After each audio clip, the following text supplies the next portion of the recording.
Shalom, salam sejahtera buat kita semua. Pada kesempatan ini saya ingin menjelaskan sedikit materi tentang konsep manusia menurut Alkitab dan pandangan-pandangan lainnya.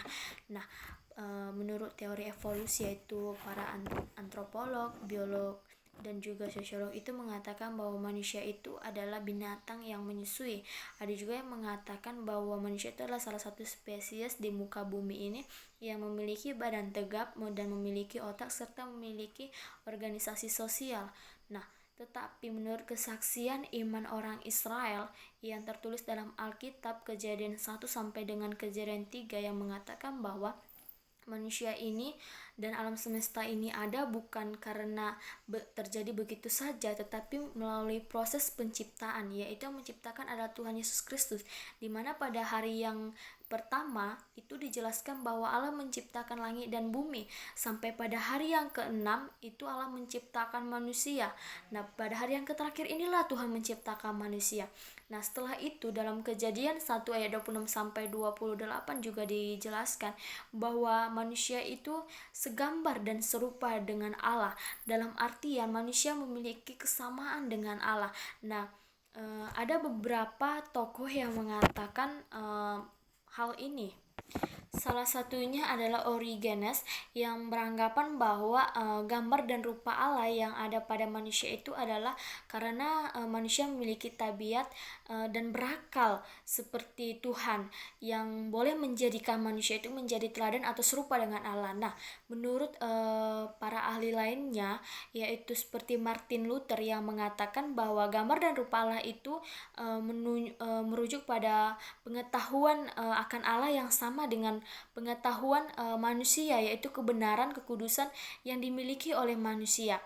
Nah, perlu kita ketahui juga hakiki manusia segambar dengan dan serupa dengan Allah itu.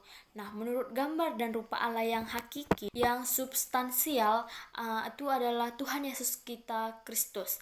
Nah, di sini juga akan saya jelaskan bahwa gambar adalah hakikat manusia yang tidak dapat diubah, yaitu seperti bahwasannya manusia memiliki akal, kehendak, serta kepribadian. Sementara rupa itu adalah sifat manusia yang masih dapat diubah.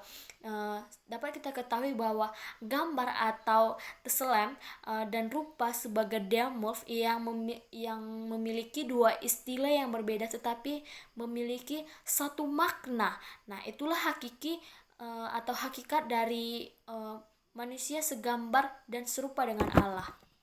Nah, dalam Kejadian 1 ayat 27 juga dikatakan manusia itu adalah makhluk sosial, di mana manusia diciptakan tidak sendirian. Sejak awal manusia itu diciptakan sebagai makhluk sosial, sebagai makhluk yang saling membutuhkan, sehingga Allah menciptakan Hawa untuk sebagai penolong Adam ketika Adam memerlukan bantuan. Begitu juga dengan Adam. Adam adalah sesosok makhluk yaitu untuk menyesuaikan diri terhadap Hawa. Nah, dapat kita lihat dalam Kejadian 2 ayat 18 di situ ada tertulis tidak baik kalau manusia itu seorang diri saja.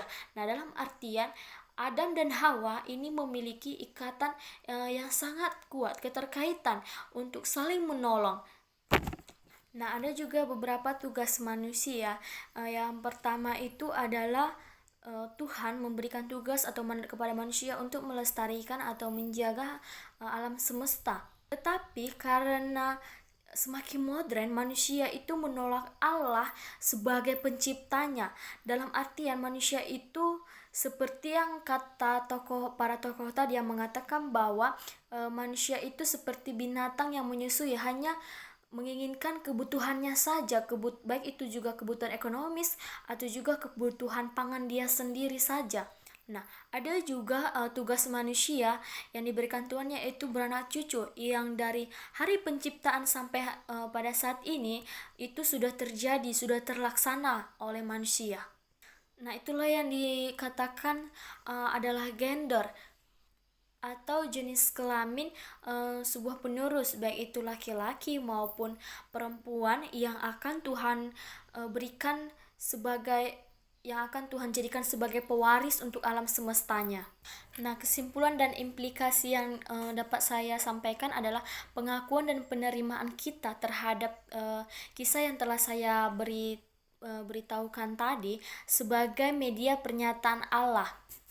Walaupun tadi kedua kisah atau proses terjadinya alam semesta dan manusia itu berbeda, bahkan mungkin bertentangan dengan pengetahuan modern saat ini, kita tidak boleh menolak sebagai firman Allah.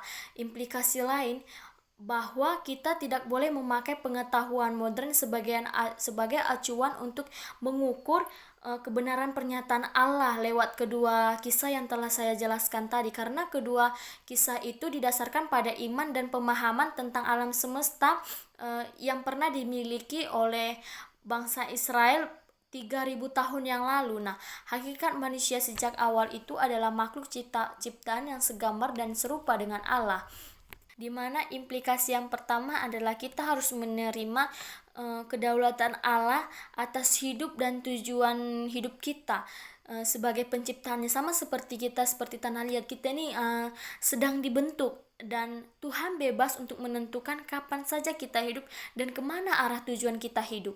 Implikasi lain adalah bahwa manusia itu adalah makhluk religius yang dasarnya selalu mendambakan relasi yang baik dengan Allah. Nah, saya mau berikan satu ayat, yaitu tertulis dalam Matius 22 30 sampai 38. Itu harus kita jadikan menjadi pedoman dalam diri kita. Penggunaan kesempatan dan kemampuan itu harus diukur dari sudut kasih Allah Tuhan dan sesama manusia. Nah, itu menjadi suatu hukum kasih dalam hidup kita yang telah kita terapkan.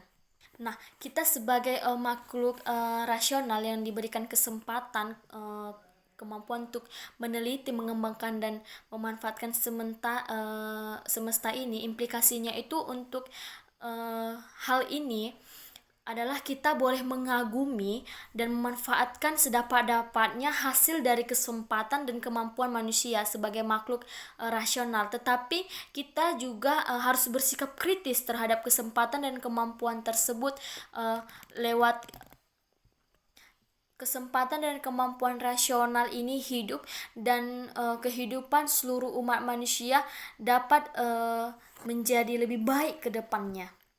Nah, itulah penjelasan yang dapat saya sampaikan. Semoga bermanfaat. Shalom.